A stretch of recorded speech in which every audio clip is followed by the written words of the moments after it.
তো এখন বিশ্বকে ঠেলে দেওয়া হচ্ছে একটা থার্ড ওয়ার্ল্ড ওয়ারের দিকে, মানে যে কোনো সময় একটা তৃতীয় বিশ্বযুদ্ধের আশঙ্কা করছেন। এখনকার যারা মিলিটারি অ্যাফেয়ার্স নিয়ে পড়াশোনা করেন, ওয়ার্ল্ড অ্যাফেয়ার্স নিয়ে পড়াশোনা করেন, তারা এগুলো বলতে পারবেন ভালো।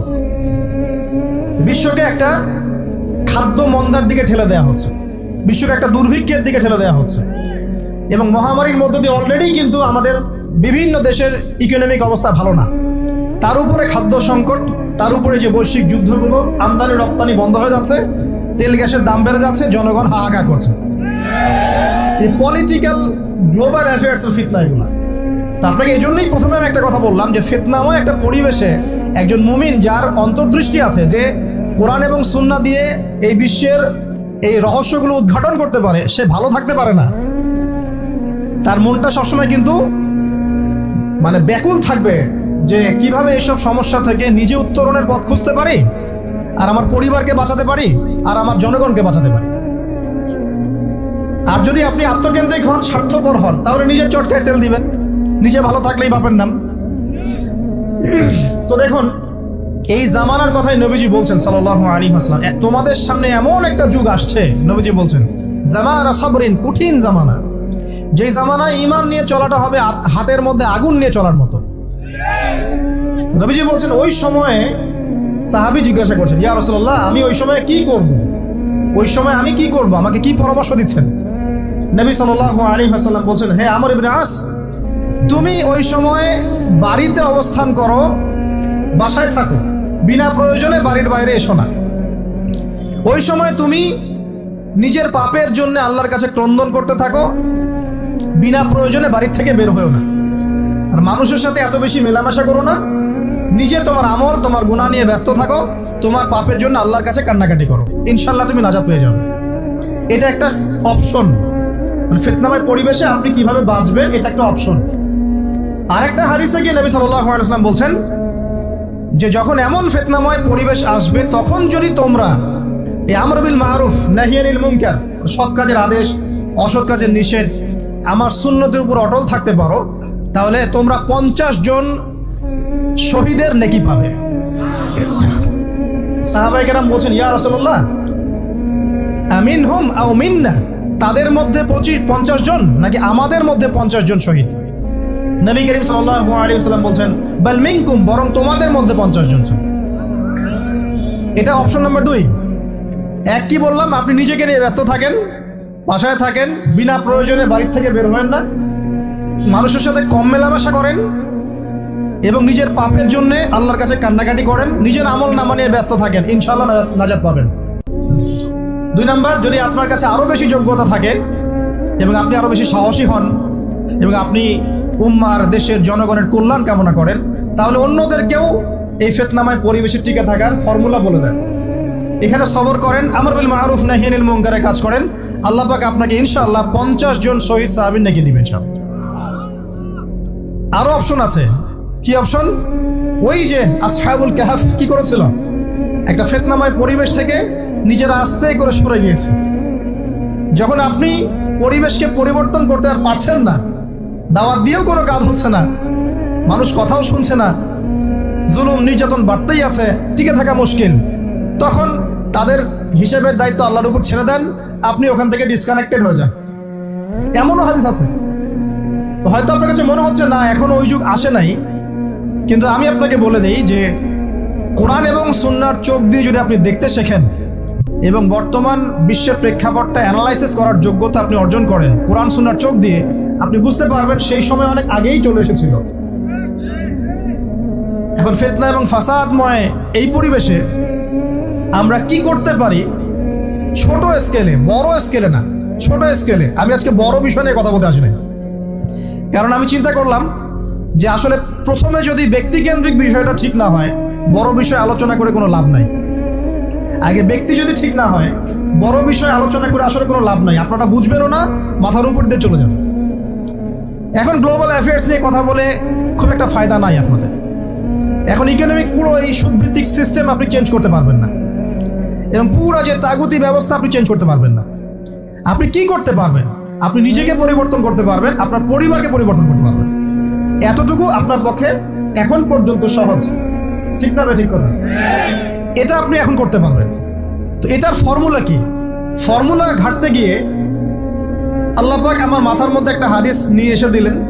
কারণ আমি বিশ্বাস করি যে আপনারা বলছেন মৌলানা আল্লামা, আমি আসলে এমন কিছু নই।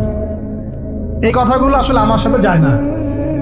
আমি নিতান্তই একজন ছোট মানুষ এবং তালেবে ইলম, জ্ঞানের পথের পথযাত্রী। আর আমি তালেবে ইলম হয়ে থাকতে চাই। আমি মুফতি নই, আমি মুহাদ্দিস, মুফাসসির বা এই যে শব্দগুলো আপনারা বলছেন, এমন কিছুই নয়। আসলে কিয়ামতের মাঠে আমি জান্নাতে যেতে পারবো কিনা আমি নিজেই জানি না। যখন কোনো মানুষ নিজেকে অনেক বড় মনে করা শুরু করবে, বুঝে নেবেন সেই ইবলিসের আনুগত্য করা শুরু করেছে আর কি। কারণ ইবলিস বলেছিল আবা ওয়াস্তাকবারা, আমি খলাকতানি মিন নার ওয়া খলাকতাহু মিন তিন, আমাকে সৃষ্টি করেছেন আগুন দিয়ে, আদমকে সৃষ্টি করেছেন মাটি দিয়ে, আমি কেন আদমকে সিজদা করতে যাব? তো এটা ইবলিসের চরিত্র, আবা ওয়াস্তাকবার, সে উদ্ধত হয় এবং অহংকার প্রদর্শন করে। তো আমি মনে করি যে আমি কিছু বলি না, আল্লাহ রাব্বুল আলামিন আমাকে বলার তৌফিক দেন মাত্র, আলহামদুলিল্লাহ। তা আমার মাথায় একটা হাদিস আসছে, সকাল থেকে ঘুরছে। সেটা হচ্ছে, দেখুন বারা ইবনে আযিব রাদিয়াল্লাহু আনহু থেকে বর্ণিত হাদিসটা আসছে এবং হাদিসটা বিশুদ্ধ। এখান থেকে আমি মূল আলোচনা যাচ্ছি যে একদিন আনসার মানুষদের মধ্যে, আনসার কারা? আমাদের আনসার বাহিনী। আনসার কারা? যারা মুহাজির সাহাবীদেরকে আশ্রয় দিয়েছিল মদিনায়, তাদেরকে কি বলা হয়? আনসার। তাহলে শব্দটা সুন্দর না? তাহলে আমাদের বাহিনীর নামটাও সুন্দর, মাশাআল্লাহ। তো আনসার সাহাবীদের মধ্যে একজন ইন্তেকাল করেছেন, ইন্না লিল্লাহি ওয়া ইন্না ইলাইহি রাজিউন। এখন তাকে দাফন করা হচ্ছে, আর নবী সাল্লাল্লাহু আলাইহি ওয়াসাল্লাম কবরের পাশে চুপ করে বসে পড়লেন। তার বসা দেখা দেখি বাকি সাহাবীরাও তাকে ঘিরে গোল করে বসে পড়লেন। তারা বলছেন আমরা এমনভাবে এখানে বসেছিলাম যেন আমাদের মাথার উপরে পাখি এসে বসতে পারে, চুপচাপ, কোনো নড়াচড়া নাই। দেখেন রাসূলের সাথে বসার সুন্নত, দেখেন কোরআন এবং হাদিসের মাহফিলে বসার কিন্তু সুন্নত আছে। এখানে বসে দুনিয়াবি এত গল্পগুজব করা যাবে না, এই মোবাইল টোবাইল হাবিজাবি নিয়ে এত ব্যস্ত থাকা যাবে না, দিলের কান দিয়ে শুনতে হবে, ঠিক আছে? আদব আছে, না হলে কথা আপনার উপর তাসির করবে না। তারা এমনভাবে বসেছিলেন যেন মাথার উপরে পাখি বসতে পারে, সুবহানাল্লাহ। এবার নবী করিম সাল্লাল্লাহু আলাইহি ওয়াসাল্লাম বলছেন যে যখন মাইয়িতকে কবরে শোয়ানো হয় তখন সে তাকে দাফন করে যাওয়া ব্যক্তিদের হাঁটার খসখস আওয়াজ শুনতে পায়। এরপরে তাকে যখন শুইয়ে দেওয়া হয়, সে যদি মুমিন ব্যক্তি হয় তাহলে তার মাথার দিকে তার সলাত এসে দাঁড়িয়ে যায়। দুনিয়াতে আপনি যে নামাজগুলো পড়েছেন, আমি যে নামাজগুলো পড়ছি, এগুলো মাথার দিকে দাঁড়িয়ে যায়। ডান দিকে চলে আসে তার সওম, সওম মানে কি? রোজা। বাম দিকে চলে আসে যাকাত, যাকাত মানে কি? যাকাতের সাথে তো আমরা পরিচিত নই। আমরা ওই যে রাস্তাঘাটে যে দান খয়রাতগুলো উঠানো হয় এগুলোর সাথে খুব পরিচিত, তাই না? কত টাকা, কত পয়সা, কি কি গান করে আর টাকা কালেকশন করে না? অনেক সময় দেখা যায় রাস্তায় যাচ্ছি আমরা গাড়ি নিয়ে, পারলে গাড়ির সামনে এসে হুমড়ি খেয়ে পড়বে টাকা নেওয়ার জন্য। এইভাবে টাকা কালেকশন করতে কে শিখিয়েছে ইসলামে? আর আমরা অনেক সময় ছোট ছোট বাচ্চাদেরকে দিয়ে, মাদ্রাসা ছোট ছোট বাচ্চাদেরকে দিয়ে টাকা কালেকশন করাই। এটা ঠিক না। কেন ঠিক না জানেন? ছোটবেলা থেকেই ওর ব্যক্তিত্ব নষ্ট হচ্ছে। এই হাতটা উত্তম না এই হাতটা উত্তম? উপরের হাত উত্তম, নিচের হাত উত্তম? তো ছোটবেলা থেকে সে নিচের হাতে অভ্যস্ত হচ্ছে। দেখেন এত টাকা পয়সা কালেকশন করে আমাকে আরেকটা স্বতন্ত্র মসজিদ করতেই হবে, জরুরি, খুবই জরুরি ছিল। মানুষের কাছে হাত চেয়ে, হাত পেতে রাস্তাঘাটে এরকম করে গাড়ি থামিয়ে, তারপরে কি বলবো, সুর করে গান গেয়ে এত টাকা পয়সা কালেকশন করতেই হবে? মসজিদটা আমাকে টাইলস ফিটিং করতেই হবে, এসি মসজিদ করতেই হবে? আমরা এমনও মসজিদ রংপুরে দেখেছি 10 বছরেও টাকা কালেকশন শেষ হয় নাই। 10 বছর ধরে কালেকশন হচ্ছে। আমি ছোটবেলা থেকে দেখছি কালেকশন হচ্ছে, কি বুঝলেন? তো এগুলো আমাদের ব্যক্তিত্ব নষ্ট করে। মুসলিমরা উপরের হাতের মালিক।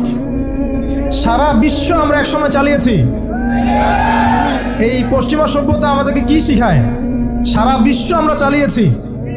এই আপনার উমাইয়া খেলাফতের সময়ও কর্ডোভায় আব্দুর রহমানের যে শাসন ছিল, কর্ডোভায়, স্পেন, পর্তুগাল, এই পুরো জায়গাগুলো পশ্চিমা বিশ্বের, এগুলো মুসলিমরা শাসন করেছে প্রায় 500-600 বছর। ইতিহাস তো আমরা জানিও না, পড়িও না, ভুলে গেছি। ইতিহাস পড়তে হয়। হিস্ট্রি ঘাটলে দেখবেন রাসূল সাল্লাল্লাহু আলাইহি ওয়াসাল্লামের 23 বছরের নববী যুগ, স্বর্ণযুগ, তারপর আবু বকর সিদ্দিকের খেলাফত, তারপর উমর ইবনুল খাত্তাবের খেলাফত। আবু বকর সিদ্দিকের 2 বছর বা 2.5 বছর, উমর রাদিয়াল্লাহু আনহুর প্রায় 10 বছর, তারপর উসমান রাদিয়াল্লাহু আনহুর 12 বছর, আলী রাদিয়াল্লাহু আনহুর প্রায় 2.5 বছর, তারপরে হাসান রাদিয়াল্লাহু আনহু 6 মাস। এরপরে উমাইয়া খেলাফত শুরু হলো মুয়াবিয়া রাদিয়াল্লাহু আনহু হাতে, প্রায় 20 বছর। উমাইয়ারা শাসন করেছে প্রায় 90 থেকে 100 বছর। তারপর জাব নদীর যুদ্ধে উমাইয়া আব্বাসীয়রা একে অপরের সাথে যুদ্ধ করেছে, করে উমাইয়ারা পরাজিত হয়ে আব্বাসীয়রা ক্ষমতায় গিয়েছে। ক্ষমতায় গিয়ে তারা প্রায় শাসন করেছে প্রায় 550 বছর। এদিকে উমাইয়াদের মধ্যে যারা পরাজিত হয়েছে ওরা চলে গিয়ে কর্ডোভা, আন্দালুসিয়া ওইদিকে খেলাফত কায়েম করেছে। তারপরে আবার এদিকে ফাতেমি খেলাফত ছিল, উসমানীয় খেলাফত ছিল, তারপরে মিশরের তুলুনি একটা রাজবংশ ছিল, আমাদের সাবকন্টিনেন্টে মোগলরা ছিল, সারা বিশ্বে আমরাই ছিলাম। ইতিহাস তো ভুলে গেছে। তা আমরা সবসময় উপরের হাত ছিলাম, উপরের হাত আমরা দিতাম, মানুষ নিত। আর এখন কি হয়েছে? আমরা এখানে আমরা চাই, মানুষ দেয়। আর ওরা কে এমনি দেয়? ওরা চড়া সুদ দিবে না? ওয়ার্ল্ড ব্যাংকে যান লোন নিতে, চড়া সুদ। আর এই সুদ শোধ করতে গিয়ে বিভিন্ন দেশ শ্রীলঙ্কা হয়ে যাচ্ছে। সুদ তো শোধ করতে হবে, এমনি তো আপনাকে আর এগুলো দিবে না। তো এই সুদটা শোধ করতে গিয়ে আমাদের জিনিসপত্রের দাম বেড়ে যাবে, তারপরে দেখবেন জনগণের উপর কর বেড়ে যাবে, অনেক প্রবলেম। আর এই প্রবলেমগুলো ফেস করতে হবে কি কারণে? রিবা বা সুদের কারণে। তো এই যে বলছি, দেখেন ছোটবেলা থেকেই যে আমরা নিচের হাতে অভ্যস্ত হচ্ছি, এটা ত্যাগ করতে হবে। ব্যক্তিত্বের পরিচয় দেয়। এত টাকা পয়সা চেয়ে প্রতিষ্ঠান করার দরকার নাই। আমার জমি আছে 1 বিঘা, আমি প্রতিষ্ঠান করবো ইনশাআল্লাহ। আপনার 2 বিঘা আপনি করেন, যার সামর্থ্য আছে সে করবে, সামর্থ্য নেই করার দরকার নেই। আর একটা মসজিদ যদি কবুল হয়, একটা মসজিদ একটা জেলার জন্য যথেষ্ট। একটা মসজিদে নববী থেকে নবী সাল্লাল্লাহু আলাইহি ওয়াসাল্লাম সারা দুনিয়া শাসন করেছে। আর আমাদের তো কোটি কোটি মসজিদ বাংলাদেশে। এই যুগের কথাও নবীজি বলেছেন, যে যুগে মসজিদগুলো চাকচিক্যময় হবে, মসজিদগুলো কি হবে? চাকচিক্যময় হবে, হেদায়েত উঠে যাবে এবং মসজিদের মধ্যে শোরগোল, হট্টগোল বেড়ে যাবে।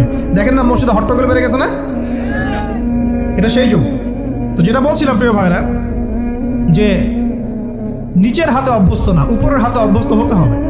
এই কারণে এই যে একটা হাদিসের কথা শুরু করলাম, যে আনসার সাহাবী কারা ছিল? যারা মুহাজির সাহাবীদেরকে আশ্রয় দিয়েছে।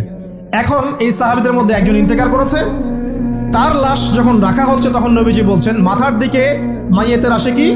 সলাত। সলাত মানে কি? নামাজ। 5 ওয়াক্ত নামাজ আজকে থেকে ছাড়বেন? ওয়াদা করেন আজকে থেকে 5 ওয়াক্ত নামাজ ছাড়বো না ইনশাআল্লাহ। একটা হাদিস খালি বলি, মান তারাকা সালাতান মুতাআম্মিদান ফাকাদ কাফারা, মান তারাকা সালাতান মুতাআম্মিদান ফাকাদ কাফারা। আবার শুনেন, قال رسول الله صلى الله عليه وسلم من ترك صلاة متعمدا فقد كفر। আর মুয়াজ বিন জাবাল রাদিয়াল্লাহু আনহু কে নবীজি বলেছেন, মান তারাকা সালাতা মুতাআম্মিদান ফাকাদ বারিয়াত মিন জিম্মাতিল্লাহ। যে ব্যক্তি নিজের উপর ফরজ নামাজ ছেড়ে দিল, সে কুফরি করলো। মুয়াজ বিন জাবালকে নবী সাল্লাল্লাহু আলাইহি ওয়াসাল্লাম বলছেন, যে ব্যক্তি ফরজ নামাজ ইচ্ছা করে ছেড়ে দিল, সে ব্যক্তি আল্লাহর জিম্মা থেকে মুক্ত হয়ে গেল। নামাজ ছাড়বেন প্রিয় ভাই? 5 ওয়াক্ত নামাজ জামাতের সাথে ইনশাআল্লাহ। আল্লাহ আমাকে তৌফিক দেখ, আপনাদের সবাইকে তৌফিক দান করুন। আমিন। জামাত যদি না পান একা পড়ে নেবেন, ঠিক আছে? যদি ঘুমিয়ে থাকেন ঘুম থেকে উঠে পড়বেন, ভুলে গেছেন যখন মনে হবে তখন পড়বেন। ওযু করার পানি নাই, কি করবেন? তায়াম্মুম করবেন। তায়াম্মুমেরও কিছু নাই, আপনার কোনো কাপড়ই নাই, সতর ঢাকার কোনো কাপড়ই নাই, কি করবেন? বসে বসে নামাজ পড়বেন ওই অবস্থাতেই। এটা কোনো মাফ নাই। মানে আপনার ওযু করার কোনো পানি নাই, তায়াম্মুমের কিছুই নাই, কাপড়ও নাই সতরে, তখনও নগ্ন হয়ে বসেই নামাজ পড়তে হবে, মাফ নাই। যখন শোয়ানো হবে মাথা থেকে কি থাকবে? সালাত।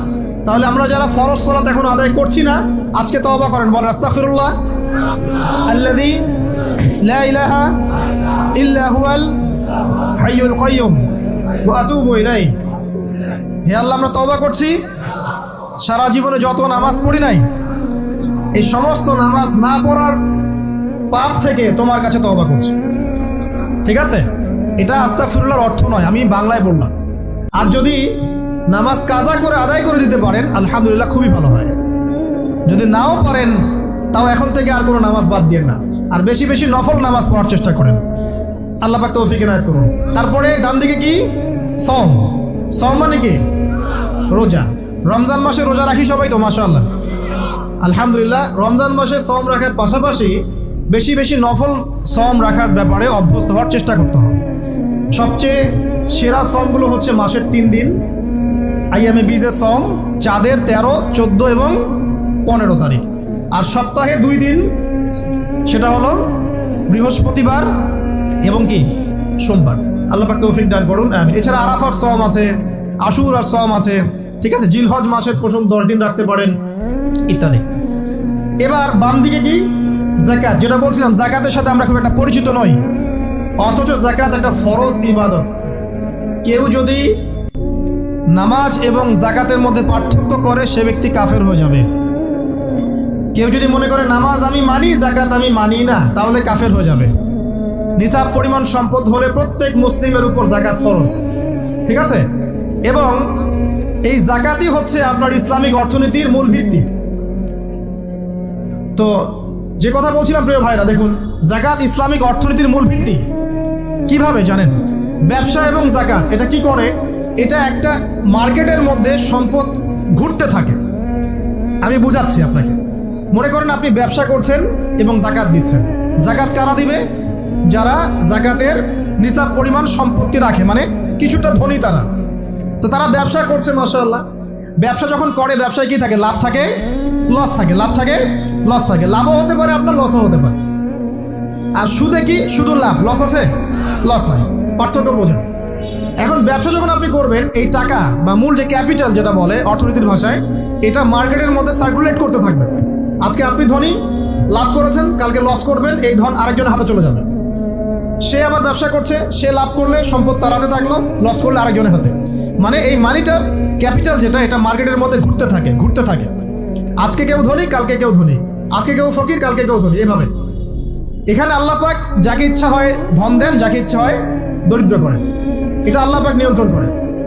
আবার এর মধ্যে যারা ধনী হবে তারা আবার যাকাত দিবে। কাকে যাকাত দিবে? যে গরিব তাকে। এই কারণে অর্থনৈতিক সাম্য থাকবে এবং টাকা, ক্যাপিটাল মার্কেটে সার্কুলেট করতে থাকবে। এটা হচ্ছে ইসলামিক ইকোনমিক্স। বুঝতে পারছি না মনে হয়। আর রিবায় কি হবে? রিবায় কোনো লসের চান্স নাই। মানে এখানে ধনী আরো ধনী হতে থাকবে, গরিব আরো গরিব হতে থাকবে, প্লাস যাকাতও দিবে না। তখন সমাজের একটা অংশ অনেক ধনী হবে, আরেকটা অংশ একদম মাটিতে পড়ে যাবে, কোনো ব্যালেন্স হবে না। এই কারণে বিশ্বের একটা অংশ, ওই বিশ্বের একটা বড় অংশ যারা সুদখোর, যেখান থেকে সুদ এসেছে, ওইটা আস্তে আস্তে ধনী হয়ে গেছে এবং বিশ্বের বহু কান্ট্রি আস্তে আস্তে দারিদ্র্য সীমার নিচে চলে আসছে।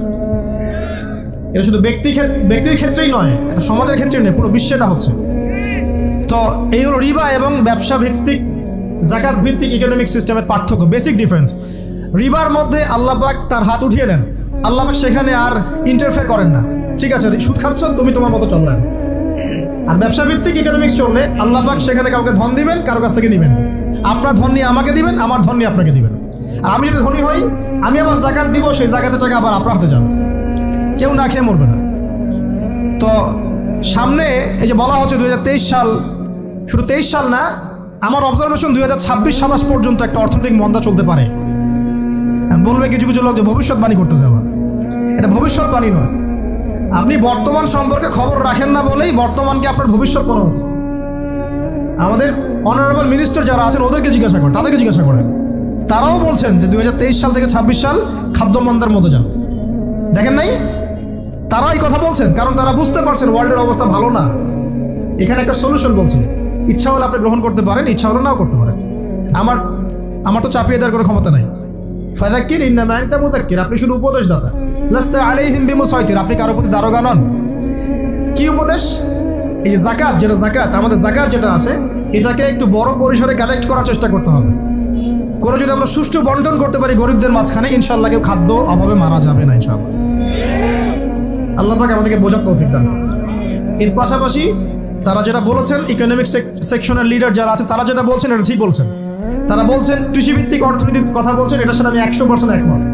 কারণ আল্লাহ পাকের কোরআন, এই কোরআনের মধ্যে বেশিরভাগ যে অর্থনীতির কথা এসেছে তা হচ্ছে কৃষিভিত্তিক অর্থনীতি। এটা কি জানেন? হয়তো জানেন না। কোরআনে যত ইকোনমিক সিস্টেমের কথা আসছে তার মধ্যে সবচেয়ে বেশি এসেছে কৃষিভিত্তিক অর্থনীতির কথা, তারপর ব্যবসা এবং যাকাত। অতএব তারা ঠিকই বলেছেন, দেশের যারা ইকোনমিক সেকশনে গবেষণা করছেন তারা ঠিক কথাই বলেছেন যে কৃষিভিত্তিক অর্থনীতি হচ্ছে আমাদের অর্থনৈতিক মন্দা দূর করার অন্যতম উপায়। ঠিক বলেছেন, আমি একমত। তো যাকাত, যেটা কথা বলছিলাম, বাম দিকে যাকাত আসবে। তো যাকাত আমরা দিব তো ইনশাল্লাহ ভাই? যাদের, শোনেন, বাংলাদেশে এমন অনেক শিল্পপতি আছে যাদের একজনের যাকাতের টাকা দিয়ে একটা গ্রাম চলতে পারে। আর যাকাতের টাকা কিন্তু শুধু এক বছরে আসবে না, প্রতি বছরেই ঘুরে ঘুরে আসবে। মনে করেন যে আপনাদের এলাকার মধ্যে অনেক বিত্তশালী আছেন, আমি দোয়া করি মন থেকে আল্লাহ পাক বিত্তশালীদের অন্তরটাকে নরম করে দিক এবং ওসমান রাদিয়াল্লাহু আনহুর মতো দানশীল করে দিক। আমরা দোয়া করি। আমরা কারো খারাপ চাবো? সবার জন্য হেদায়েতের দোয়া করব। টাকা থাকতে তো সমস্যা নাই, কিন্তু টাকা থেকে যদি উসমান রাদিয়াল্লাহু আনহু হতে না পারলাম তাহলে সমস্যা। টাকা থাকতে কোনো সমস্যা নাই, ধন আপনাকে আল্লাহ দিতেই পারে। এই ধনটাকে উসমান গনি রাদিয়াল্লাহু আনহুর মতো আল্লাহর পথে বিতরণ করে দেন, ইনশাআল্লাহ আল্লাহ পাক আপনাকে জান্নাতুল ফেরদৌস দান করবেন। তো অনুরোধ থাকবে, দেখেন, আপনারা যদি একটা এলাকার যাকাত কালেক্ট করতে পারেন, মনে করেন কথার কথা এখানে কিছু মেয়ে আছে যারা খারাপ পথে পা বাড়িয়েছে, আমার কথা বুঝতে পারছেন? আচ্ছা, এরকম পল্লী অনেক জায়গা আছে না? এক বছরের যাকাতের টাকা দিয়ে সমস্ত যৌনপল্লীর মেয়েদেরকে কাজ দেওয়া সম্ভব, কর্মে আনা সম্ভব। ওদেরকে কাজের ব্যবস্থা করে দেন, ওরা কখনোই এই সেক্স ওয়ার্কারের কাজ করবে না ইনশাআল্লাহ। কোনো মেয়েই এই কাজ করতে চায় না আমার মতো। কোনো মেয়েই চায় না যে ইজ্জত বিক্রি করে খাবো, কোনো মেয়ে চাবে? কখনো চাবে না। ওকে আপনি ভালো কাজের ব্যবস্থা করে দেন এই যাকাতের টাকা দিয়ে, দেখবেন ইনশাআল্লাহ সে ওই খারাপ পথ ছেড়ে দিয়েছে। অনেক দেখবেন দরিদ্র মানুষ আছে যে পড়াশোনা করার কোনো সুযোগ নেই, টাকা পয়সা নাই, পড়াশোনা করতে চায় কিন্তু টাকা পয়সা নাই, দিনের জ্ঞান অর্জন করতে চায়, দেশকে কিছু দিতে চায়, টাকা নাই। তাকে আমরা হেল্প করতে পারি না? পারি। অনেক মানুষ আছে মাদক দ্রব্য বিক্রি করছে, তাকে বুঝান, দিনের হেদায়েত দেন যে ভাই আমি তোমাকে আরো ভালো চাকরি দিব, ভালো ব্যবসা দিব, তুমি ছাড়বা কিনা? বলবো আমি ছেড়ে দেবো ইনশাআল্লাহ। বুঝালে ছেড়ে দেবেন ইনশাআল্লাহ। তো এই যে মেগা প্রজেক্ট যেটা কথা বলি আমরা, আত্ম উন্নয়নমূলক বলেন, যুব উন্নয়নমূলক বলেন, বা কান্ট্রি ডেভেলপমেন্টের কথা বলেন, এখানে যাকাত একটা বড় শক্তি হতে পারে। তবে এটাকে সুষ্ঠুভাবে কালেক্ট করতে হবে এবং যাকাতের যে 8টা খাত আছে এই খাতগুলোতে সুষ্ঠুভাবে বন্টন করতে হবে। অমুসলিমদেরকেও যাকাত দেওয়া যায়, জানেন? অমুসলিম যদি কেউ থাকে, দরিদ্র, তাকেও যাকাত দিয়ে সহযোগিতা করা যায়। আমরা সহযোগিতা করি না বলেই তো ওই যে পশ্চিম থেকে লোকজন এসে সহযোগিতা করে খ্রিস্টান বানাচ্ছে এখন সবাইকে। আরো বাড়বে দিন দিন, দেখেন। আমরা তো সহযোগিতা করছি না। আপনার পাশে আপনার প্রতিবেশী না খেয়ে মারা যাচ্ছে, আপনি যাচ্ছেন না। এখন তো অন্য কেউ এসে যদি সাপোর্ট করে, ও তো তার দলেই ভিড়বে তখন, স্বাভাবিক। এটাই হচ্ছে এখন। আল্লাহ বোঝার তৌফিক দান করুক আমাদেরকে। বাম দিকে মাইয়াতে থাকবে কি ভাই? যাকাত। তারপরে পায়ের দিকে চলে আসবে তার আত্মীয়তার সম্পর্ক রক্ষার ইবাদত, তার এই যে অন্যান্য দান সদকা, তার নফল আমল, তার তাসবিহ তাহলিল, তার কোরআন তেলাওয়াত ইত্যাদি পায়ের দিকে চলে আসবে। এখানে একটা হাদিস এসেছে, সূরাতুল মুলক যে ব্যক্তি রাতের বেলা তেলাওয়াত করবে, কোন সূরা ভাই? তাবারাকাল্লাযী বিয়াদিহিল মুলক ওয়া হুয়া আলা কুল্লি শাইইন কাদির। এই সূরা যে ব্যক্তি রাতের বেলা করে তেলাওয়াত করবে, ইনশাআল্লাহ সূরা মুলক কবরে তার সাথে থাকবে এবং কবর আযাব থেকে সূরা মুলক তাকে বাঁচাবে ইনশাআল্লাহ।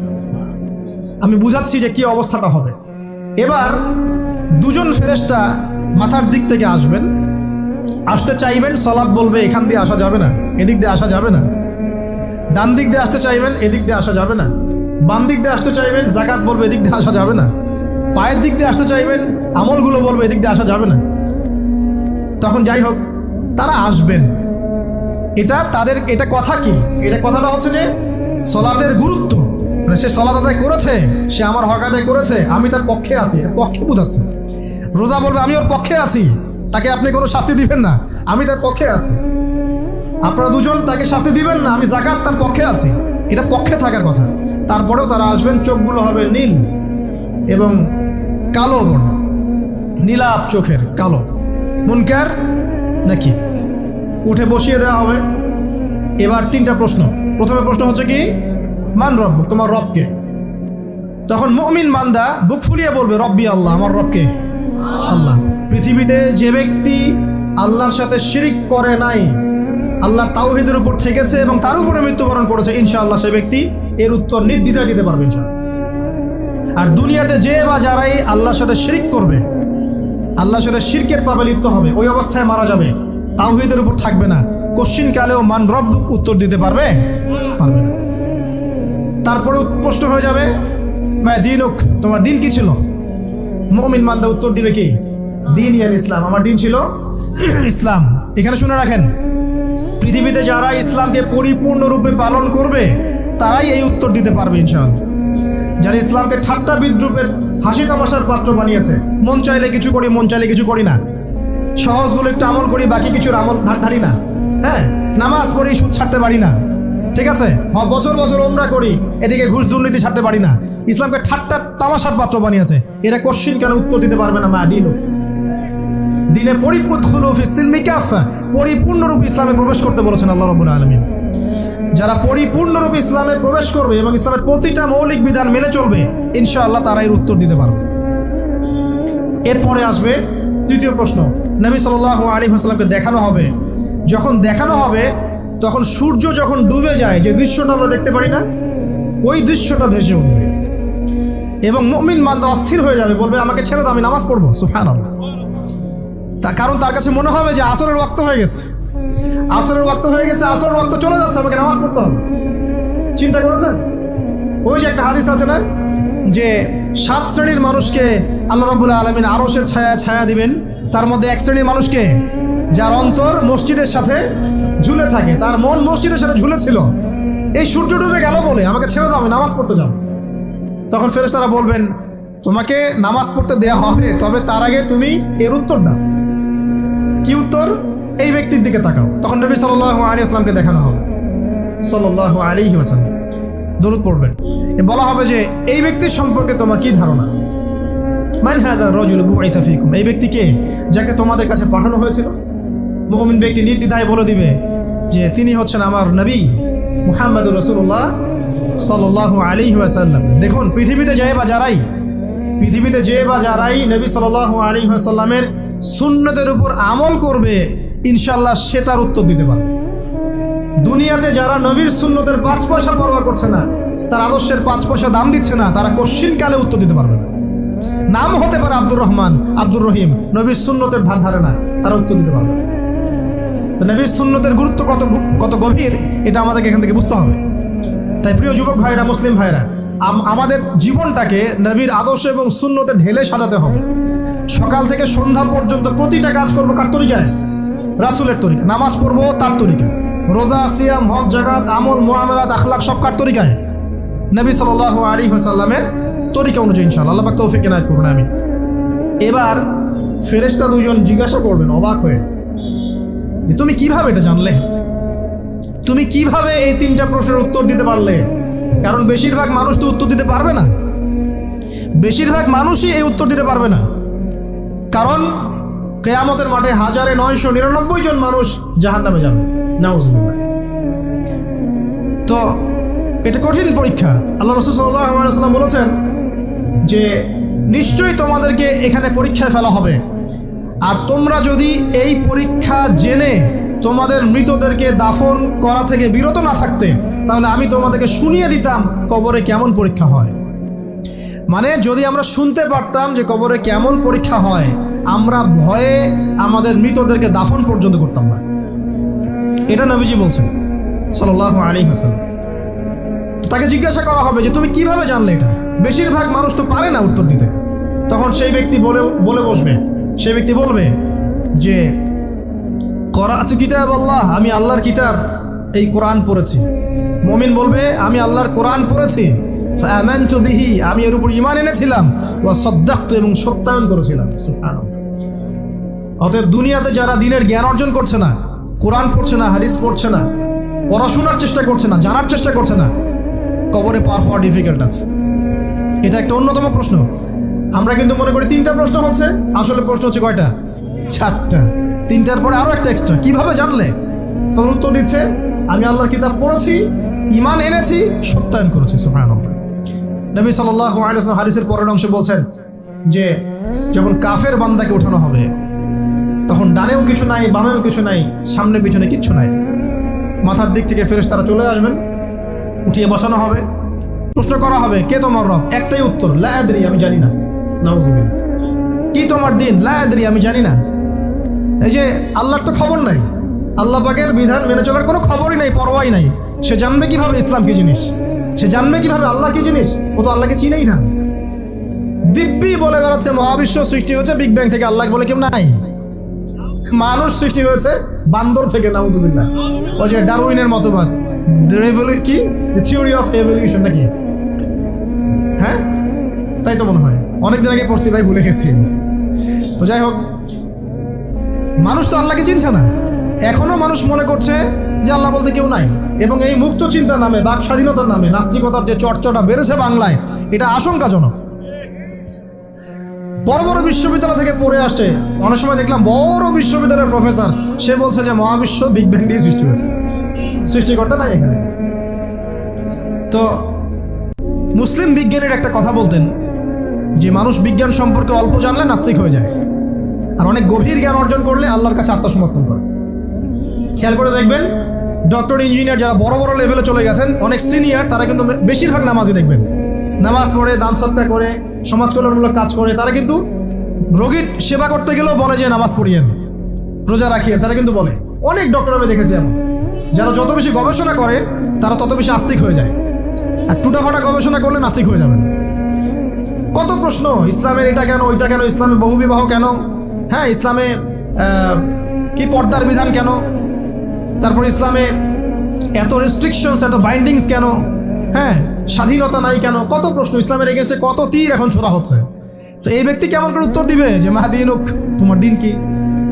আল্লাহর দিকে কত প্রশ্ন ছোড়া হচ্ছে, কত শিরকের পাপ আমরা করছি, অনেক সময় মুসলিম হয়েও শিরকের পাপ করছি। কিভাবে উত্তর দিবে মানরব্য? 3 নাম্বার প্রশ্ন যখন করা হবে, এই ব্যক্তিকে দেখো দেখি, সে বলবে যে আমি জানি না এই ব্যক্তিকে, তবে শুনেছিলাম, মানুষের মুখে শুনেছিলাম, মানুষ যা বলতো আমি তাই বলতাম। মানে সে রাসূল সাল্লাল্লাহু আলাইহি ওয়াসাল্লামের নাম শুনেছিল হয়তো বা, কিন্তু তার সুন্নত বা আদর্শ কখনো মেনে চলে নাই, পারল না। এবার জান্নাতি ব্যক্তি হলে কি হতো? ওই যে সূর্য ডুবছিল যেখানে, তার দৃষ্টির সীমা পর্যন্ত কবরকে প্রশস্ত করে দেওয়া হতো, এবং জান্নাতের একটা দরজা তার কবরে খুলে দেওয়া হতো। এটা কিভাবে করা হবে সেটা আল্লাহ পাক জানেন, এটার ব্যাখ্যা করার জ্ঞান আল্লাহ আমাদেরকে দেন নাই। যেই মানুষের ক্ষুদ্র জ্ঞানে মানুষ ব্যাকটেরিয়া, ভাইরাস নিয়ে গবেষণা করতে হিমশিম খেয়ে যায়, সে মহাবিশ্বের স্রষ্টা নিয়ে কিভাবে গবেষণা করবে? আল্লাহ পাকের অসীম জ্ঞানের সামনে আমার জ্ঞান কি? খুবই ক্ষুদ্র। একটা হাদিসে এসেছে বুখারী শরীফের মধ্যে, যে একটা মহাসমুদ্রের মধ্যে যদি একটা পাখি 1 ফোঁটা পানি উঠিয়ে নিয়ে যায়, ওই 1 ফোঁটা পানি হচ্ছে মহাবিশ্বের জ্ঞান, আর বাকি পুরো মহাসাগর হচ্ছে আল্লাহ পাকের জ্ঞান। তো আমরা এই ক্ষুদ্র জ্ঞানের মানুষ হয়ে আল্লাহর জ্ঞানকে কেমন করে পেনিট্রেট করতে পারি? তো আল্লাহ পাক জান্নাতের দরজাগুলো খুলে দিবেন, একটা দরজা খুলে দিবেন, সেখান থেকে বাতাস আসবে, জান্নাতের নাজ নেয়ামত উপভোগ করতে থাকবে, এবং তার রূহটাকে সবুজ রঙের পাখির আকৃতিতে জান্নাতে রেখে দেওয়া হবে। ইল্লিন মানে ওখানে জান্নাতের নিয়ামত সে পাবে। এটাকে বলা হয় দারুল বারজাখ বা বারজাখের জীবন। জীবন অনেকগুলো, একটা ছিল রুহের জগৎ। রুহের জগতে আমরা সবাই ছিলাম। শোনেন, রুহের জগতে যার সাথে যার বন্ধুত্ব, ভালোবাসা গভীর ছিল, দুনিয়াতে তার সাথে তার ভালোবাসা বেশি। এটা হয়তো জানেন না, জানতেন হাদিসটা? রুহের জগতে যদি কখনো আপনার সাথে আমার দেখা হয়ে থাকে, দুনিয়াতে আপনার সাথে আমার দেখা হবে ইনশাআল্লাহ। রুহের জগতে যদি আপনার আমার মধ্যে ঘনিষ্ঠ ভালোবাসা থেকে থাকে, এখানেও ভালোবাসা হয়ে যাবে ইনশাআল্লাহ। এটা বলে আমি আবার তোমাদের বয়ফ্রেন্ড গার্লফ্রেন্ড ভালোবাসা বুঝাই নাই, ওই ভালোবাসার কথা বলি না। আবার রুহের জগতে বিদ্বেষ, এখানেও দেখবেন বিদ্বেষ। ওটা একটা জগৎ ছিল যেখানে আল্লাহ পাক সমস্ত আদম সন্তানকে সৃষ্টি করে তাদের রুহটাকে রেখেছিলেন, এবং ওয়াদা নিয়েছেন। কি ওয়াদা? আল্লাহ পাক বলেছিলেন আলাস্তু বিরব্বিকুম, সূরা আরাফের 182 নম্বর আয়াত পড়ে দেখবেন, 182 নম্বর আয়াত। আল্লাহ পাক বলেছিলেন যে আমি ওয়াদা নিয়েছিলাম, আলাস্তু বিরব্বিকুম, আমি কি তোমাদের রব নই? আমরা সবাই বলেছিলাম বেলা ইয়া রব্বি, অবশ্যই আপনি আমাদের রব। দুনিয়াতে এসে আমরা ভুলে গেছি। এই ভুলে যাওয়াটা মনে করায় দেওয়ার জন্যই আল্লাহ পাক আসমানি কিতাব নাজিল করেন, নবী রাসূল পাঠান, আমাদের কান পর্যন্ত ইসলামের দাওয়াত পৌঁছে দেন, যাতে আমরা মনে করতে পারি। এবার আসেন, রুহের জগতের পর আসলাম এই যে দুনিয়ার জগৎ, দারুল দুনিয়া। দুনিয়ার মধ্যে আছি হয়তো 50, 60, 70, 100 বছর হায়েস্ট। এরপর যাবে দারুল বারজাখ, বারজাখের জগৎ। পাপী ব্যক্তি হলে জাহান্নামের দরজা খুলে দেওয়া হবে, আর জাহান্নামের সে আযাব ভোগ করতে থাকবে। এবং পুণ্যবান ব্যক্তি হলে জান্নাতের দরজা খুলে দেওয়া হবে এবং এর নাজ নেয়ামত সে ভোগ করতে থাকবে। তখন তাকে বলা হবে এটা জান্নাতের সেই জায়গা যেখানে তুমি থাকবে। এটা দেখার সাথে সাথে, শোনার সাথে সাথে তার যে খুশি, উৎফুল্লতা আরো অনেক বেড়ে যাবে। এবং সে কি করবে জানেন? সে পৃথিবীতে ফিরে আসতে চাইবে। সে বলবে আমাকে আমার পরিবারবর্গকে জানাতে দেন, আমাকে আমার পরিবারবর্গকে জানাতে দেন যে আমি ভালো আছি। তখন ফেরেশতারা তাকে বলবেন যে এটা সম্ভব না, তোমার এবং তাদের মাঝে দারুল বারজাখ আছে, তুমি এটা ভেদ করে যেতে পারবে না। তখন তার আত্মাটাকে ইল্লিনে দেওয়া হবে, একটা সবুজ পাখির আকৃতিতে জান্নাতে ঘুরে বেড়াবে ইনশাআল্লাহ। আর যদি জাহান্নামী হয় তাহলে যে বললাম দরজা খুলে যাবে, জাহান্নামের মর্মান্তিক আযাব তার দিকে আসতে থাকবে। কবর সংকুচিত হয়ে আসবে এমনভাবে যাতে তার বাম পাজর ডান পাজরের ভিতরে এইভাবে ঢুকে যাবে। নাউযুবিল্লাহ। এই আযাব চলতে থাকবে ইলা ইয়াউমি ইউবআসুন, পুনরুত্থানের দিন পর্যন্ত। এখন এই যে হাদিসটা আপনারা শুনলেন, এই হাদিসটা ব্যক্তিকেন্দ্রিক নয় কি? এখানে 3টা বিষয় আপনাকে ফোকাস করতে হবে আমাদেরকে। 1, তাওহীদ, আল্লাহ পাকের তাওহীদ। 2, রিসালাত, রাসূলুল্লাহ সাল্লাল্লাহু আলাইহি ওয়াসাল্লামের রিসালাত। এবং আখিরাত, পরকাল। এই 3টা বিষয় খুব স্বল্প কথায় বলছি। দেখুন, তাওহীদ কি? আল্লাহ পাকের একত্ববাদ। এক আল্লাহকে আপনি সৃষ্টিকর্তা মানবেন, রিজিক দাতা মানবেন, পালন কর্তা মানবেন, সন্তান দাতা, ভালো মন্দের মালিক, সমস্ত কিছুর মালিক কে? আল্লাহ। আল্লাহ আল্লাহ আমাকে বাঁচিয়ে রেখেছেন, আল্লাহ আমাকে মৃত্যু দিবেন, আল্লাহ আমাকে রিজিক দেন, আল্লাহ আমাকে সন্তান দিবেন, আল্লাহ আমার ভালোর মালিক, আল্লাহ মন্দের মালিক, আল্লাহ সমস্ত কিছুর মালিক। এই কনসেপ্ট পরিষ্কার থাকবে, লা ইলাহা ইল্লাল্লাহ পরিষ্কার থাকবে। সমস্ত বিষয় কার পক্ষ থেকে? আল্লাহর পক্ষ থেকে। তাওহীদ, সংক্ষিপ্ত কথায় বললাম তাওহীদ। এর মধ্যে 3টা ক্লাসিফিকেশন আছে: রুবুবিয়্যাত, উলুহিয়্যাত, আসমা ও সিফাত। এটা আপনারা কিতাবুত তাওহীদ বই থেকে পড়ে নিয়েন। সংক্ষেপে বলে দেই, রুবুবিয়্যাত আল্লাহ পাকের সমস্ত বিষয়গুলো তার দিকে সম্বন্ধ করা, সৃষ্টিকর্তা, পালনকর্তা, রিজিক দাতা সবকে আল্লাহ। উলুহিয়্যাত কি? দুনিয়াতে এসেছি আল্লাহ পাকেরই দাসত্ব করতে হবে, অন্য কারো দাসত্ব চলবে না, তাওহীদ উলুহিয়্যাত। আসমা ও সিফাত কি? আসমা সিফাত মানে হচ্ছে আল্লাহ পাকের নাম গুণাবলীগুলো আছে। আল্লাহ পাক রহমান, আল্লাহ পাক রহিম, আল্লাহ পাক রাজ্জাক, হ্যাঁ, আল্লাহ পাক গফুর, আল্লাহ পাক শদীদুল ইকাব। সমস্ত গুণাবলী কার?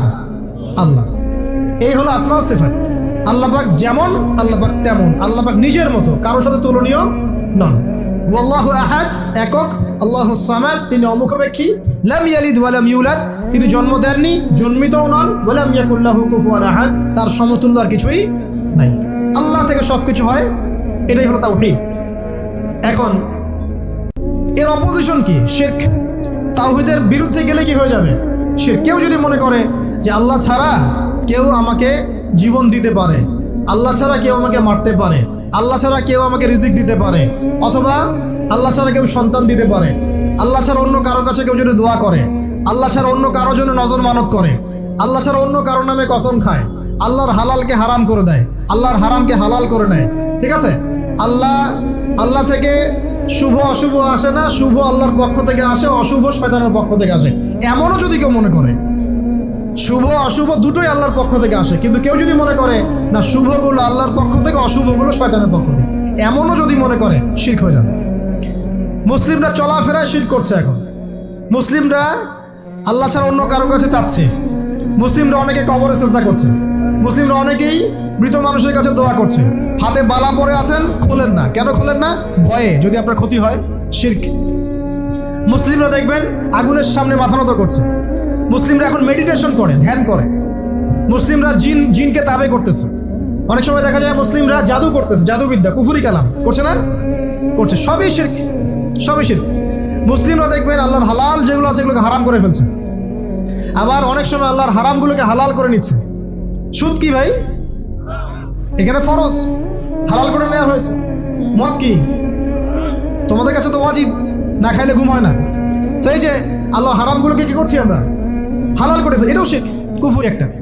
তো এক কথায় তাওহীদের উপর যারা থাকবে মান রব্বক উত্তর দিতে পারবে ইনশাআল্লাহ। যারা শিরক করে ফেলবে ওই অবস্থায় মারা যাবে, মান রব্বক উত্তর দিতে পারবে না। আমার কথা কি বোঝা যাচ্ছে? আমি সহজ করার চেষ্টা করছি কিন্তু হয়তো পারছি না, এটা আমার ব্যর্থতা। এক কথায় যদি আমরা কবরের প্রথম প্রশ্নের উত্তর দিতে চাই তাহলে আমাদেরকে অবশ্যই তাওহীদের উপর থাকতে হবে। শিরকে যাওয়া যাবে না প্রিয় ভাইরা। শিরকের পাপ থেকে আজকে তওবা করে ফেলবেন। আল্লাহ জেনে না জেনে জীবনে যত শিরক করেছে আল্লাহ মাফ করে দাও, আমিন। এবং আগামী দিনগুলোতে শিরকের পাপে লিপ্ত হয় না। প্রিয় ভাইরা, যদি আপনার আমল নামায় আসমান জমিন সমানও পাপ থাকে, শিরকের পাপটুকু না থাকে, আল্লাহ পাক আপনার পুরো পাপ মাফ করতে পারবেন ইনশাআল্লাহ। আল্লাহ পাক বলেছেন মেরাজের রাতে নবী সাল্লাল্লাহু আলাইহি ওয়াসাল্লামকে আরশে আজিমের কাছে উঠিয়ে নিয়ে আল্লাহ পাক 3টা ওহী করেছেন। কয়টা ওহী? একটা ছিল 5 ওয়াক্ত নামাজ, ঠিক আছে। 2টা হচ্ছে 2 নাম্বার হচ্ছে সূরা বাকারার শেষের 3টা আয়াত। 3 নাম্বার একটা ওয়াদা, একটা প্রতিশ্রুতি। সেটা কি? হে মুহাম্মদ সাল্লাল্লাহু আলাইহি ওয়াসাল্লাম, তোমার উম্মতের মধ্যে কেউ যদি আসমান জমিন সমান পাপ নিয়ে আমার সামনে হাজির হয় কিন্তু আমার সাথে কাউকে শরিক না করে, শিরক না করে, তাহলে আমি আল্লাহ তার সামনে আসমান জমিন সমান ক্ষমা নিয়ে হাজির হব, মানে মাফ করে দেওয়া হবে ইনশাআল্লাহ। অতএব শিরকের পাপে যায় না, ইনশাআল্লাহ জান্নাতে যাওয়া যাবে। যে ব্যক্তি মন থেকে একবার লা ইলাহা ইল্লাল্লাহ পড়েছে, সমস্ত বিষয় আল্লাহর দিকে সুপর্দ করে, তার অন্যান্য অনেক পাপ থাকতে পারে, আল্লাহ পাক চাইলে সব পাপ মাফ করতে পারে। অতএব মান রব্বুক উত্তর দিতে চাইলে শিরকের পাপে যাওয়া যাবে? যাবে না। আধুনিক শিরকের মধ্যে সবচেয়ে ভয়ঙ্করটা হচ্ছে এটা যে আমরা আল্লাহর হালালকে হারাম করে নিচ্ছি। দিনই ইলম অর্জন আল্লাহর জন্য। প্রতিটা কাজের করার আগে নিয়াত ফিক্স করবেন, কেন করব? পরকালীন স্বার্থ থাকলে করব, না হলে করব না। কেন তুমি টিকটকে যাবা না? কারণ পরকালীন কোনো স্বার্থ নাই। কেন তুমি ফ্রি মিক্সিং অ্যাফেয়ার্সে যাবা না? কারণ পরকালীন কোনো স্বার্থ নাই। কেন মদ খাবা না? পরকালীন কোনো স্বার্থ নাই। কেন মিউজিকে যাচ্ছ না? কারণ পরকালীন কোনো স্বার্থ নাই। কেন তুমি এই যে সুদ খাবা না? কারণ পরকালীন কোনো স্বার্থ নাই। যে কাজে পরকালীন কোনো স্বার্থ নাই সে কাজে কোনো মুমিন মুসলিম নাই। কেন নামাজ পড়বো? কারণ পরকালীন স্বার্থ আছে। কেন রোজা রাখবো? পরকালীন স্বার্থ আছে। কেন আমি হালাল বিয়ে করব, হারাম জেনায় যাব না? পরকালের স্বার্থ আছে। কেন আমি যাকাত দিব, ব্যবসা করব, সুদ খাবো না? কারণ পরকালের স্বার্থ আছে। কেন ইসলামের দাওয়াত দিব? পরকালের স্বার্থ আছে। কেন হাদিস প্রচার করব? কারণ পরকালের স্বার্থ আছে। ইসলামের জন্য সবর করব কেন? পরকালের স্বার্থ আছে। পরকালের স্বার্থ যেখানে, মুসলিম সেখানে। পরকালের স্বার্থ নাই, আমরা নাই। প্রত্যেকটা কাজ করার আগে নিয়তটা ফিক্স করতে হবে। পরকালের কোনো স্বার্থ আছে? যদি বলে হ্যাঁ আছে, তাহলে করবেন। স্বার্থ নাই, আমি নাই। কোনো ফুজুল কি বাত বা ফাহেসা কোনো কাজ, এসব কাজে আমরা নাই, বিকজ এগুলোতে কোনো পরকালীন স্বার্থ নাই। ব্যাস, আমাদের জীবনের প্রতিটা মোমেন্ট, প্রতিটা সেকেন্ড আল্লাহর দেয়া দান। আমি নিজের ইচ্ছা মতো এটাকে অপব্যয় করতে পারি না। হ্যাঁ, আপনি মিউজিক শুনতে চান, আপনি সং পছন্দ করেন, আপনি নাশিদ শোনেন, ইসলামিক নাশিদ শোনেন, ওখানে আপনার ইমান একটু দীপ্ত হবে, পরকালীন স্বার্থ আছে। আপনি নিজের যৌন চাহিদাকে দমন করতে পারছেন না, হালালভাবে বিয়ে করে নেন। বিয়ে করার পর আপনি যত ইচ্ছা স্ত্রীকে মহব্বত করেন, প্রত্যেকটা মহব্বতে নেকি পাবেন। এমনকি স্ত্রীর দিকে নেক নজরে তাকাবেন, তাতেও নাকি। তার মুখে খাবার তুলে দেবেন, তাতেও নাকি। তার হাত ধরে হাঁটবেন, তাতেও নাকি। তাকে নিয়ে রাত্রে চাঁদ দেখবেন, তাতেও নাকি। আপনি আপনার নিয়তটাকে চেঞ্জ করেন, কাজের ডাইরেকশন চেঞ্জ করেন। পরকালের স্বার্থ থাকলে করবো, না হলে করবো না। আপনি পছন্দ করেন ঘুরে বেড়াতে, আল্লাহর দিনের দায়ী হয়ে ঘুরে বেড়ান না, সমস্যা কি? আল্লাহর জমিন ঘুরে দেখেন, এসব অবান্তর কাজে লিপ্ত না থেকে আল্লাহ পাকের নিদর্শনগুলো ঘুরে দেখেন, আপনার ইমান বাড়বে ইনশাআল্লাহ। আপনার সংস্কৃতি ভালো লাগে, ইসলামিক সংস্কৃতি মেনে চলেন। আপনি কবিতা লিখতে ভালোবাসেন, ইসলামিক কোনো কবিতা লেখেন। আপনি উপন্যাস পড়তে ভালোবাসেন, ইসলামিক কোনো উপন্যাস পড়েন। আমি বলছি না এগুলোর বাইরে কোনো পড়াশোনা করা যাবে না, এমনটা আমি কিন্তু বলছি না। আমি বলছি আপনি আপনার পুরো কাজটাকে আগে ফিক্স করবেন, পরকালের কোনো স্বার্থ আছে কি নাই। যদি হ্যাঁ দেখা যায় হ্যাঁ পরকালের স্বার্থ ঠিক আছে, অবশ্যই করেন, কোনো সমস্যা নেই। আল্লাহ পাক বোঝার তৌফিক দান করুন। তো দেখুন প্রিয় ভাইরা, শিরকের পাপে যাওয়া যাবে না। এই শিরকের পাপ না থাকলে আমল নামায় ইনশাআল্লাহ আমরা জান্নাতে যাব এবং কবরের উত্তর দিতে পারবো ইনশাআল্লাহ। মান রব্বুক উত্তর পাস ইনশাআল্লাহ। তারপরে কি? মাদিনু। এক কথায় ইসলামের অনেক বিধিবিধান আছে, নামাজ, কালিমা, সওম, যাকাত, হজ সব আছে। আমর বিল মারুফ, নাহি আনিল মুনকার, পিতামাতার খেদমত, প্রতিবেশীর অধিকার, স্ত্রীর অধিকার, তারপরে সন্তানদের অধিকার, যাকাত, সব কিছুই আছে। এখন যদি ইসলামের কিছু অংশকে মেনে নেন, কিছু অংশকে না মানেন, এটা কিন্তু কুফরি। ইসলামের কিছু অংশকে মানছেন, কিছু অংশকে মানছেন না, এটা কিন্তু কুফরি। ইসলামের পরিপূর্ণ বিধানটাকে যদি মেনে চলেন, ইনশাআল্লাহু আযজা ওয়া জাল আপনি মাদিনুক উত্তর দিতে পারবেন। আপনি আমল করতে পারেন না পারেন, মনে করেন আপনি আমল করতে পারছেন না, কিন্তু আপনি আকীদা পোষণ করছেন যে হ্যাঁ ইসলামে যা আছে আমি সব কিছু মেনে চলি, কিন্তু হয়তো আমল করতে গিয়ে আমি পারছি না। আমি হয়তো নামাজ 5 ওয়াক্ত পড়তে হয়, আমি জানি, আমি মানি, কিন্তু আমার মাঝে মাঝে মিস হচ্ছে, মাঝে মাঝে আমি জামাত মিস করে ফেলছি। আপনি মানেন যে সম রাখতে হয়, মাঝে মাঝে আপনার সম মিস হয়ে যাচ্ছে, কিন্তু আপনি বিশ্বাস করেন যে হ্যাঁ আপনি সম রাখতে হয়, আপনার আকীদা ঠিক আছে। আপনি যাকাত দেন নাই এতদিন, কিন্তু আকীদা রাখেন হ্যাঁ দিতে হয়, আমি সুযোগ পেলে দিয়ে দিব। এই যে কনসেপ্টটা ক্লিয়ার রাখা যায় না, ইসলামের বিধানগুলো প্রতিটা আমি মানি মন থেকে, হয়তো আমল করতে গিয়ে আমি পেরে উঠতেছি না বা হয়ে উঠছে না। ইনশাল্লাহ একদিন না একদিন আল্লাহ পাক আপনাকে তৌফিক দেবে, ইনশাআল্লাহ আল্লাহ পাক তৌফিক দান করুক। কিন্তু কনসেপ্ট যদি ক্লিয়ার না থাকে যে আমি কিছু অংশ মানি কিছু অংশ মানি না, এটা ইসলাম হলো না। উদখুলু ফিস সিলমি কাফা, পরিপূর্ণরূপে ইসলামে প্রবেশ করেন। দিনই বোন অনেকে আছে পর্দা হয়তো করতে পারছে না, কিন্তু মনে করে, বিশ্বাস করে যে পর্দা করতে হয়, এটা ফরজ। ইনশাল্লাহ আল্লাহ চাইলে ওকে একদিন তৌফিক দিবে ইনশাআল্লাহ। হয়তো এখন মুখ খোলা আছে, হয়তো বা আগে গেঞ্জি টি শার্ট পরে ঘুরতো, এখন সেলোয়ার কামিজ পরছে, ঢিলে ঢালা জামা পরছে, এখনো বোরখা পরছে না। ওকে তুচ্ছ তাচ্ছিল্য করার দরকার নাই আপাতত। ওকে আরো বুঝান, আরো নরম হন, আরো বুঝিয়ে সুঝিয়ে ইসলামের দিকে আনার চেষ্টা করেন। এতদূর এসেছে, ওই পর্যন্ত যাবে ইনশাআল্লাহ। কারণ ও বিশ্বাস করে হ্যাঁ পর্দা করতে হয়, আমি মানি পর্দা করতে হয়, কিন্তু আমি এখন করতে পারছি না, ইনশাল্লাহ করবো, আল্লাহ পাক চাইলে তৌফিক দিবেন ইনশাআল্লাহ। তো এই যে বিষয়টা, যে ইসলামকে মনে আগে ধারণ করা, যে না আমি মানি ইসলামের প্রত্যেকটা বিধান ঠিক আছে। চুরি করলে চোরের হাত কাটতে হয়, ইসলাম বলেছে। ডাকাতি করলে শাস্তি আছে। জেনা যদি কেউ করে 100 বেত্রাঘাত, মদ খাইলে 40টা বেত্রাঘাত, ব্যভিচার যদি করে কেউ, এই পরকীয়া করে বিবাহিত ব্যক্তি, রজম। এগুলো কেসাস, একজন হত্যা করলে তাকেও কেসাস করতে হয়। এই বিধানগুলো আছে। এখন আপনি বলতে পারেন আমি এই ওয়ার্ল্ডের প্রেক্ষাপটে এটাকে বাস্তবায়ন করতে পারছি না, কিন্তু আমি বিশ্বাস করি ইসলামের বিধানগুলো আছে, এটা আল্লাহর বিধান। ইনশাল্লাহ আপনি মাফ পেয়ে যাবেন, ইনশাল্লাহ আল্লাহ চাইলে আপনি মাফও পেয়ে যাবেন। কিন্তু যদি মনে করেন না এই যুগের এগুলো চলেই না, আমি আল্লাহ পাকের এসব বিধান কিচ্ছু মানি না, আমি যে বিধান বুঝি এটাই চূড়ান্ত, তাহলে খবর আছে, তাহলে মা দিনও উত্তর দিতে পারবেন। তো বুঝেন, বিষয়টা বোঝেন, আকীদাটা ক্লিয়ার করেন যে না আমি পারতেছি না, এটা একটা বিষয়, কিন্তু আমি বিশ্বাস করি ইসলামের এগুলো অংশ, হয়তো আমি এখন পারছি না, ইনশাল্লাহ ভবিষ্যতে পারবো। আল্লাহ চাইলে আপনাকে তৌফিক দিবেন ইনশাআল্লাহ। আমরা দোয়া করি আল্লাহ পাক আমাদেরকে পরিপূর্ণরূপে ইসলামে প্রবেশ করা তৌফিক দান করুন। আর সর্বশেষ কি, এটা যদি করতে পারে মা দিনই উত্তর দিতে পারবে। নবীকে উত্তর কখন দিতে পারবে? যখন একজন ব্যক্তি সারা জীবন নবী সাল্লাল্লাহু আলাইহি ওয়াসাল্লামের সুন্নতের উপর আমল করতে পারবে। এই যে ঘুম থেকে উঠলেন, ব্যাস ব্রাশটা নিয়ে দৌড়ে চলে গেলেন বাথরুমে, কি জন্য? ঘুম থেকে উঠলেন, আগে চোখটা একটু ঘষতে হবে, মুখে হাত দিতে হবে, তারপরে আপনি দোয়া পড়বেন। কি দোয়া পড়বেন? আলহামদুলিল্লাহিল্লাযী আহইয়ানা বা'দা মা আমাতানা ওয়া ইলাইহিন নুশুর। তারপরে আপনি যাবেন বাথরুমে। দোয়াটা না পড়ে কেন গেলেন? ঘুমাচ্ছেন, ঘুমানোর আগে আপনি অবশ্যই বলবেন। ঘুমানোর আগে একদম একটা গান শুনে, একটা গার্লফ্রেন্ডের সাথে 10টা মিনিট কথা বলে হ্যাঁ জান রাখি, ব্যাস, তারপরে ঘুমিয়ে গেলেন। ঘুমটা আপনার জন্য ইবাদত হলো না? হারামে লিপ্ত হতেন না? আল্লাহুম্মা বিইসমিকা আমুতু ওয়া আহইয়া পড়তেন, সূরা মুলক পড়তেন, সূরা কাফিরুন পড়তেন, সূরা ফালাক নাস ইখলাস পড়তেন, ঘুমিয়ে যেতেন। পুরো ঘুমটাই ইবাদত, পুরো ঘুমটাই নাকি ঘুমিয়ে আছেন নাকি পাচ্ছেন? আপনি ইচ্ছাকৃতভাবে আপনার আমলটা নষ্ট করলেন। ইস্তেঞ্জা করতে গেছেন, ইস্তেঞ্জা করতে গিয়ে গান শুরু করে দিল বাথরুমে। বাথরুম সিঙ্গার আছে না কিছু? বাথরুমে গান গাওয়ার জায়গা নাকি? তো ওখানে গান শুরু করবো। বাথরুমে গান গাবেন কেন? আপনি ঢোকার সময় বলবেন কি, বিসমিল্লাহ আল্লাহুম্মা ইন্নী আউযু বিকা মিনাল খুবসি ওয়াল খাবাইস। এরপর ইস্তেঞ্জা করবেন, তারপরে আপনি গুফরানাকা বলে বের হয়ে আসবেন। পুরো ইস্তেঞ্জার সময়টুকু নাকি?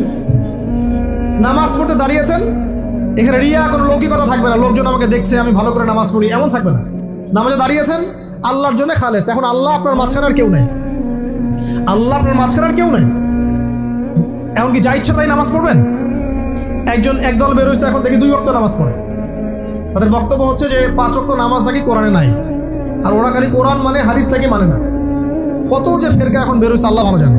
তো 5 ওয়াক্ত নামাজ কোরআনে নাই বলে, সুবহানাল্লাহ। তো 2 ওয়াক্ত নামাজ পড়ে। তো এখন নামাজ কি মন গড়া ভাবে পড়লেই হবে? ফজরের নামাজে দাঁড়িয়েছেন, ফজর নামাজ কয় রাকাত? 2 রাকাত। এখন আমি যদি বলি নামাজ তো ভালো কাজ, 2-এর জায়গায় 4 পড়লে কি সমস্যা ফজরে? যদি এমনটা বলি হবে? কেন হবে না? কারণ নবী সাল্লাল্লাহু আলাইহি ওয়াসাল্লাম 2 পড়েছেন, আমাকে 2 পড়তে হবে, সিম্পল। 4 পড়লে আপনার নামাজ বাতিল। ফজরের নামাজ 4 রাকাত পড়লে নামাজ কি বাতিল হবে না? মাগরিবের নামাজে দাঁড়িয়েছেন, 3 রাকাত নামাজ, তাহলে আপনি মনে চিন্তা করছেন না 3-এর জায়গায় আমি 4 পড়বো, 5 পড়বো। নামাজ তো ভালো জিনিস, বেশি করলে কি সমস্যা? সবকিছু বেশি করতে হয় না। রাসূলুল্লাহ সাল্লাল্লাহু আলাইহি ওয়াসাল্লাম যা দিয়েছেন তাই করতে হয়। এর নাম সুন্নত, বাইরে গেলে হবে কি বেদাত। প্রত্যেকটা কাজ খেয়াল করতে হবে। তো প্রত্যেকটা আমল এভাবে, নামাজ, এই যে রোজা, রোজা রাখবেন রমজান মাসে, রোজা রাখলে এটা ফরজ। আর আপনি চিন্তা করেন রোজা তো ভালো জিনিস, আমি রমজানও রাখবো, সাবান পুরো 2 মাসে রাখবো, হবে? দেখেন নফল বিষয়টা আলাদা, আমি ফরজের কথা বলছি। কেউ যদি মনে করে ফরজ রোজা আমি 2 মাসে রাখবো, রমজানও রাখবো, সাবানও রাখবো, রোজা ভালো জিনিস করলে কি সমস্যা হবে? হবে না। এভাবেই হজ করতে হয় ওইখানে আরাফার মাঠে। আপনি মনে করেন কুড়িগ্রামে হজের একটা জায়গা বানাইলাম আমরা, কথার কথা, এমনও কিন্তু জায়গা আছে মানুষ অন্য জায়গায় হজ করে, কিন্তু আপনি ভাবছেন এমনি এমনি বলছি, এমন অনেক ফেরকা আছে মুসলিমদের মধ্যে, মুসলিম নামধারী, এগুলো মুসলিম না, হজেরও জায়গা বানাইছে আলাদা, ওখানে হজ করে, ওখানে তাওয়াফ করে। এখন হজ যেখানে করতে হবে ওখানে না করে যদি এখানে করে হবে? হবে না। যাকাত দেওয়ার একটা লিমিট আছে, এইটুক দিতে হবে। আপনি এখন কম দিলেন, হবে? আবার দিলেন না আমি একদম বেশি দিয়ে ফাটায় ফেলাবো একেবারে, সেখানে হবে? তো এই জিনিসগুলো খেয়াল রাখতে হবে যে আমাদের এক কথায় নবী সাল্লাল্লাহু আলাইহি ওয়াসাল্লামের সুন্নাহটা মেনে চলা। আমলের ক্ষেত্রেও একইভাবে, আপনার অর্থনৈতিক জীবনেও, নামাজ রোজা হজ জাকাত আপনার পারফেক্ট। এবার আপনি এসেছেন অর্থনীতির ক্ষেত্রে, এসে মাশাআল্লাহ দাড়ি টুপি জুব্বা নিয়ে মাপে কম দিচ্ছেন, চলবে? দাড়ি টুপি জুব্বা আছে, মানুষকে ঠকাচ্ছেন, মজুত করছেন, সিন্ডিকেট করছেন, অনেক সময় সরকারকে বিব্রত করে ফেলছেন, মাল মজুত করছেন, দাম বেড়ে যাচ্ছে, বিব্রত হচ্ছে সরকার, হবে? দাড়ি টুপি পাগড়ি জুব্বা পরে, ভিতরটা আগে। ইমান ভিতরে না থাকলে দাড়ি টুপিতে লাভ আছে? তাকওয়ার ভিতরে না থাকলে আমার দাড়ি টুপিতে লাভ আছে? মুহসিন হতে হবে। সো ইকোনমিক সেকশনে গিয়েও নবীর আদর্শ ভুলে যাওয়া যাবে না, সেখানেও তার আদর্শ মেনে চলতে হবে। এভাবেই সমাজ জীবন পরিবার সর্বক্ষেত্রেই নবীর সুন্নাহ মেনে চললে পরে ওই ব্যক্তিকে উত্তর দেওয়া যাবে ইনশাআল্লাহ, তিনি আমাদের নবী মুহাম্মদ রাসূলুল্লাহ সাল্লাল্লাহু আলাইহি ওয়াসাল্লাম। সর্বশেষ গিয়ে বলা হবে কিভাবে জানলে? তখন উত্তর কি দিবে মুমিন? আমি আল্লাহর কিতাব পড়েছি, ঈমান এনেছি, এরপরে আমি সত্যায়ন করেছি। তার মানে পড়াশোনা করতে হবে না ভাই, আল্লাহর কিতাব পড়তে হবে না? কারা কারা আল্লাহর কিতাব পড়তে জানেন হাত তোলেন। আলহামদুলিল্লাহ। আগামী রমজান আসার আগেই পুরো কোরআন এক খতম করবেন, পারা যাবে ইনশাআল্লাহ? এবং প্রত্যেক দিন আমাকে ওয়াদা করেন, প্রত্যেক দিন 1 পারা করে কোরআন তেলাওয়াত করবো, পারবেন ইনশাআল্লাহ? না বলেন পারবো ইনশাআল্লাহ?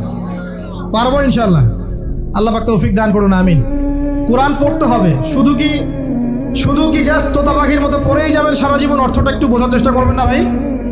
করা উচিত না? করা উচিত। যদি আপনার সামর্থ্য থাকে আপনার অবশ্যই করা উচিত। সামর্থ্য নাই, বয়স হয়ে গেছে, পারেন না, সেটা আলাদা বিষয়। সামর্থ্য আছে আপনার অবশ্যই উচিত। আলহামদুলিল্লাহি রাব্বিল আলামিন মানে কি? আর রহমানির রহিম মানে কি?